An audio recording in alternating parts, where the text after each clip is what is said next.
Welcome to Pitchside.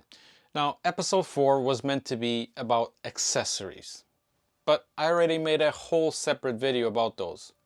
Go ahead and watch it if you want to learn about towels, cable ties, and the spiritual importance of duct tape.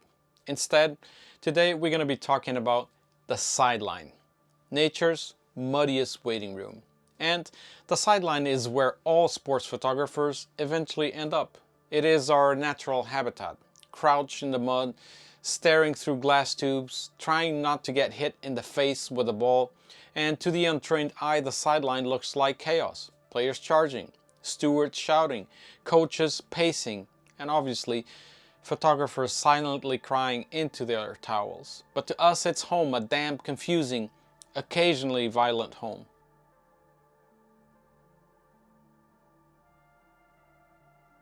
To stand on the sideline, you need accreditation.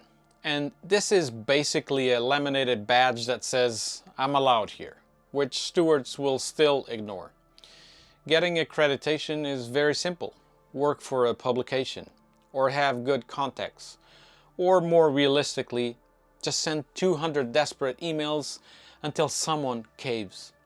Once you finally get it, you will guard it like a medieval relic, but stewards will still stare at you, then stare at you, and then say, "I'm not sure that you're on the list." Accreditation isn't about access, it's about proving you're willing to suffer enough to deserve the access.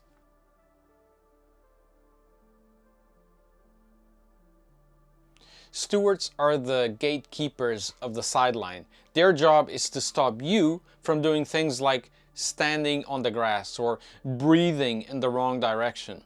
Some are friendly, some are power-hungry demigods. All of them share one skill, appearing out of nowhere the second you sit somewhere comfortable. Top tip, always look apologetic, even when you're not sorry, especially when you're not sorry.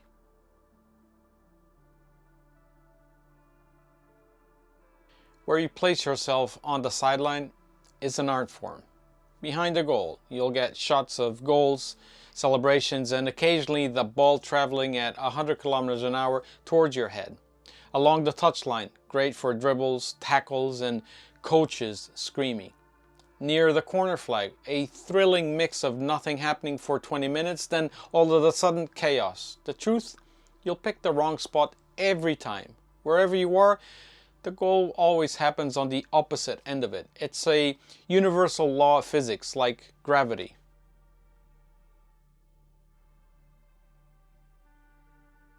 The sideline isn't just players and staff, it's also full of other photographers. These are your colleagues, competitors, and occasional enemies. There's the veteran, with 3 cameras and a chair that looks like it was stolen from NASA. There's the newcomer, standing in everyone's way with a kit lens. And then there's always that guy with a 600mm lens the size of a submarine blocking the entire view. Etiquette says don't stand in front of someone else's shot. Reality says you will definitely do that.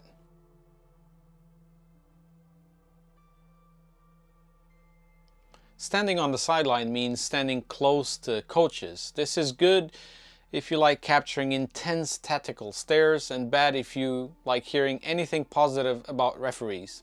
At youth matches, you will also deal with parents. Parents who believe their child is the next Ronaldo, even if that child is currently sitting on the grass tying their shoes. They will shout at the referee, at the coach, occasionally at you because you blocked the view.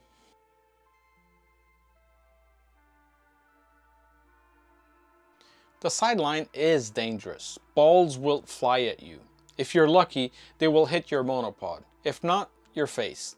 Players will slide into you. At that point, congratulations, you are in the match report. Weather will destroy your will to live. Rain, wind, sunburn, sometimes all 3 at once. And then there's the real hazard, boredom. 90 minutes of nothing. And then suddenly, a single second of action you were definitely not ready for.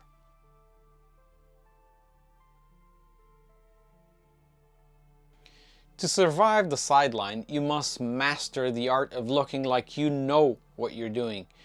Carry too much gear, look busy, even if you're not. Not seriously at other photographers.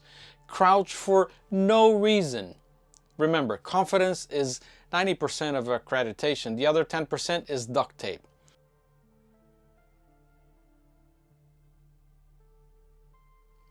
In conclusion, the sideline is not glamorous. It's muddy, awkward, and full of people shouting things you really don't care about. But it's where sports photography happens. It's where you catch the decisive moments, or at least you miss them in high definition. It's not just a strip of grass, it's a battlefield, your battlefield, a place where you will either make great photos or at least acquire great bruises.